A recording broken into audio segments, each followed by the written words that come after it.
평안하십니까? 3월 10일 아침 묵상입니다. 오늘 읽을 리바이블 말씀은 사사기 13장에서 16장까지입니다. 삼손에 대한 이야기입니다. 어제는 입다에 대한 이야기였고 오늘은 삼손에 대한 이야기입니다. 삼손은 많은 사람들이 알고 있는 또 유명한 인물입니다. 가장 대표적으로 샘소나이트라고 하는 가방의 이름이 삼손이라고 하는 이름에서 온 것입니다. 삼손처럼 튼튼해라, 부서지지 말아라, 그런 의미로 만든 가방입니다. 오늘 나누려고 하는 말씀은 13장 5절입니다. 내가 임신하여 아들을 낳을 것인데 그 아이의 머리에 면도칼을 대어서는 안 된다. 그 아이는 모태에서부터 이미 하나님께 바쳐진 나실 사람이기 때문이다. 바로 그가 블레셋 사람의 손에서 이스라엘을 구하는 일을 시작할 것이다. 이 말씀은 삼손이 태어나기 전에 그 어머니에게 주어졌던 말씀입니다. 그 어머니에게 네가 임신하면 아들을 낳을 것이니 그 아이가 바로 하나님께 바쳐진 나실인이다. 그리고 그가 블레셋 사람의 손에서 이스라엘을 구하는 일을 하게 될 것이다 라고 말씀해 주십니다. 태어나기 전부터 하나님의 뜻이 있으셨고 그를 그렇게 사용하고 있습니다. 그런데 맨 마지막에, 그의 인생의 마지막의 순간에 어떻게 끝나고 있나? 16장 28절에 이렇게 되어 있습니다. 그때 삼손이 주님께 부르짖으며 간구하였다. 주 하나님, 나를 기억하여 주시길 간절히 바랍니다. 하나님, 이번 한 번만 힘을 주시길 간절히 바랍니다. 나의 두 눈을 뽑은 블레셋 사람들에게 단번에 원수를 갚게 하여 주십시오. 하나님께서 이스라엘을 위해서 태어날 때부터 세워주셨던 나실인이었는데 그가 마지막에 이렇게 간구하고 있습니다. 누구의 원수를 갚는가? 나의 원수를 갚게 해달라고 이야기합니다. 평생 살아가는 동안에 하나님과 전혀 관계없이 살아가고 있고 마지막 순간까지 내 원수를 갚게 해주십시오 라고 간구하고 있습니다. 왜 이렇게 됐을까? 왜 이런 안타까운 모습을 갖게 되었을까? 삼손은 자기가 태어날 때부터 하나님께 드려진 사람이라고 하는 것 잘 알고 있었습니다. 모르지 않았습니다. 그가 가지고 있는 힘이 있었고 또 그리고 어려서부터 그 이야기를 들어왔습니다.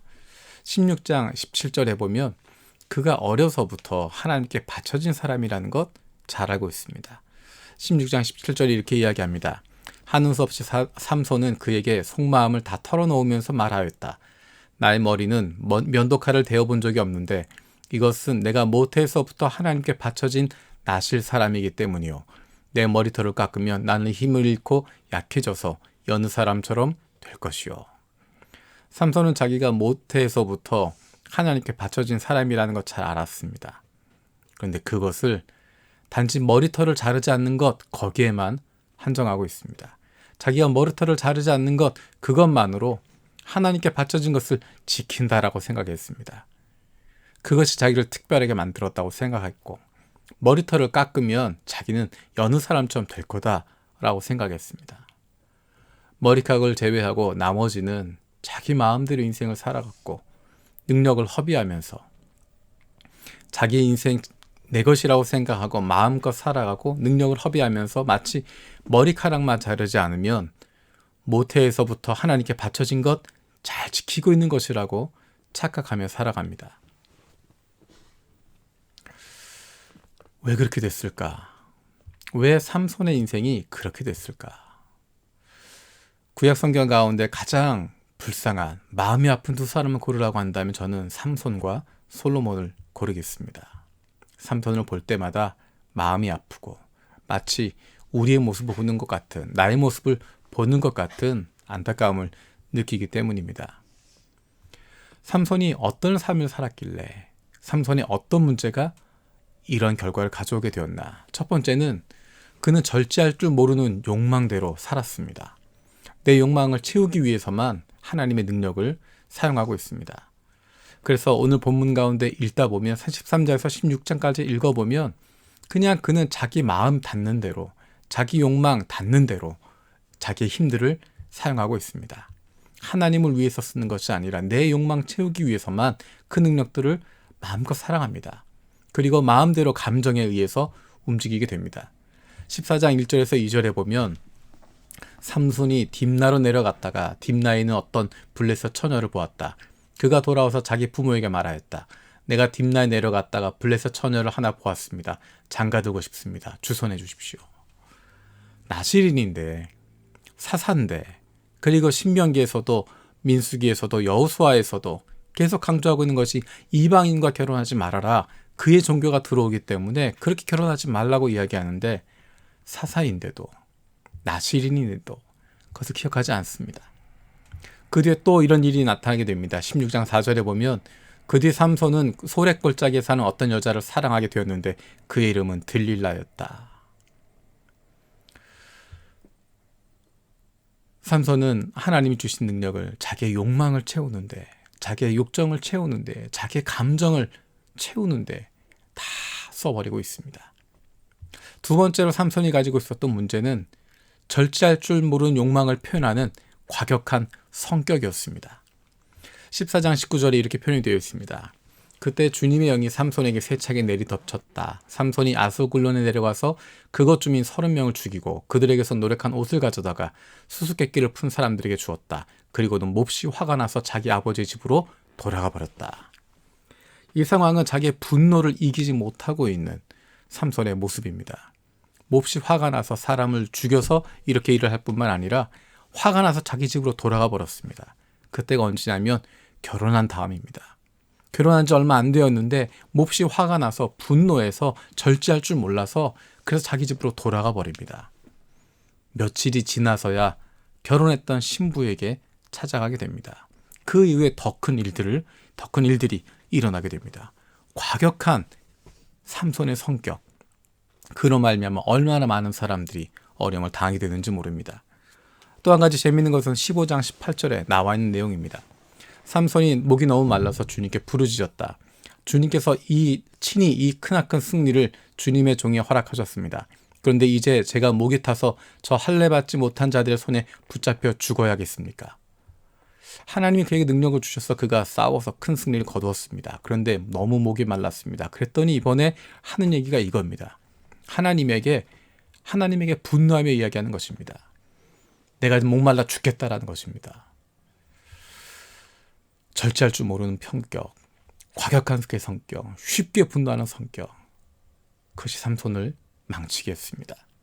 세 번째로 삼손은 하나님의 뜻에는 관심이 없었습니다. 세상 흘러가는 대로 그냥 그렇게 살아갑니다. 세상에서 인정받는 대로 세상 사람들 살아가는 모습 그대로 살아갑니다. 14장 10절에 보면 그의 아버지는 사돈될 사람의 집으로 갔다. 삼손은 신랑들이 장가갈 때 하는 풍습을 따라서 거기에서 잔치를 베풀었다. 삼손은 가나안의 사람들이 살아가는 것, 블레셋 사람들이 살아가는 것과 전혀 구별되지 않는 삶을 살아갑니다. 그냥 세상이 흘러가는 대로 살아갑니다. 이스라엘의 사사로서 20년을 지냈지만 그가 한 것이 무엇입니까? 그는 하나님이 주신 그 능력을, 그 인생을 장난처럼 허비하면서 살았습니다. 하나님의 뜻을 전혀 몰랐기 때문에, 하나님의 말씀에 관심이 없었기 때문에 그가 이야기했던 것, 그의 이야기들을 쭉 읽어보면 하나님의 뜻과 전혀 관계없이 내가 하고 싶은 것, 내가 누리고 싶은 것, 내가 분노하는 것, 내가 싫은 것, 내가 하고 싶은 것, 내가 죽이고 싶은 것, 하나님과 관계없이 그저 내 것만, 내 생각만 주장하고 있습니다.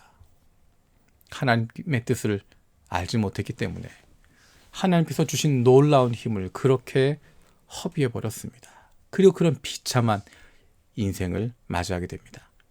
하나님의 뜻을 알아야 우리에게 주신 생명을, 시간을, 물질을, 인생을 의미 있게 사용할 수 있습니다. 과격하고 절제하지 못하는 성격, 나는 뒤끝이 없다, 그런 이야기로 합리화하는 것이 아니라 과격하고 절제하지 못하는 성격 바꾸어 달라고 간절하게 기도해야 됩니다. 쉽게 분노하고 쉽게 과격하게 반응하고 절제하지 못하는 성격, 그 성격을 가지고는 하나님의 일 할 수 없습니다. 내 욕망에 이끌려 살아가지 않도록 하나님이 원하시는 것 발견하고 그것을 붙들 수 있도록 노력해야 됩니다. 내 욕망에 끌려가지 않는 것, 거기에 멈추는 것이 아니라 내 욕망에 끌려가지 않기 위해서는 하나님이 원하시는 것을 발견해야 하고 그것을 붙잡으려고 노력해야 됩니다. 삼손의 모습을 볼 때마다 마음이 무거워지고 많이 아픕니다. 우리에게 이러한 모습이 보이기 때문에 열심히 있고 능력이 있다고 하는 사람일수록 이런 삼손의 모습을 발견할 수 있기 때문에 마음이 무거워지고 힘들어집니다. 같이 기도하겠습니다. 살아계신 하나님, 삼손의 모습을 보면서 우리의 모습을 발견합니다. 하나님이 능력을 주시고 하나님이 그의 인생을 이끌어 주셨는데 하나님의 뜻에는 전혀 관계없고 세상 흘러가는 대로 자기 힘 누리며 살아가고 절제할 줄 모르고 과격하고 분노하고 쉽게 분하고 참을 줄 모르는 자기의 욕망에 이끌려서 휘둘려 다니고 있는 그 삼손의 모습. 그래서 비참하게 마지막 끝나게 되었던 그 모습을 돌아봅니다. 하나님, 우리가 하나님의 뜻을 알아가는 사람도 되게 해주시고 그로 말미암아 우리에게 주신 생명을, 시간을, 물질을, 인생을 의미 있게 사용할 수 있게 하여 주시옵소서. 우리에게 있는 과격하고 쉽게 분노하고 쉽게 다른 사람 정죄하고 판단하는 절제하지 못하는 성격들, 하나님 일에 방해되는 것이오니 그것들 바꾸어 주시옵소서. 내 욕망에 이끌려 살아가지 않게 하시고 하나님의 뜻, 하나님이 원하시는 것 발견하고 그것 붙잡고 나아갈 수 있도록 성령 하나님 함께하여 주시옵소서. 감사드리고 예수님의 이름으로 기도드립니다. 아멘. 오늘도 3가지 기도 제목 가지고 같이 기도했으면 좋겠습니다. 첫 번째는 하나님의 말씀을 통해서 하나님의 뜻을 발견하게 하시고 우리에게 주신 인생을 허비하지 않게 하여 주시옵소서. 두 번째는 우리에게 있는, 특별히 우리 교회 가운데 있는 과격하고 쉽게 분노하는 성격들, 이것들이 달라지기를 간절히 원하는 소원함이 있게 해주시고 그 성격들이 제발 달라질 수 있게 해달라고 기도하기 원합니다.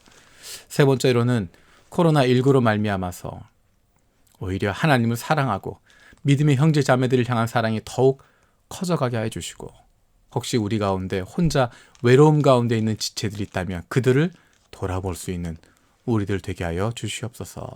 기도하길 바랍니다. 하나님의 말씀과 친해지고 우리의 신앙의 근본으로 돌아갈 수 있는 멋진 3월 되시길 축복합니다. 마치 아드폰테스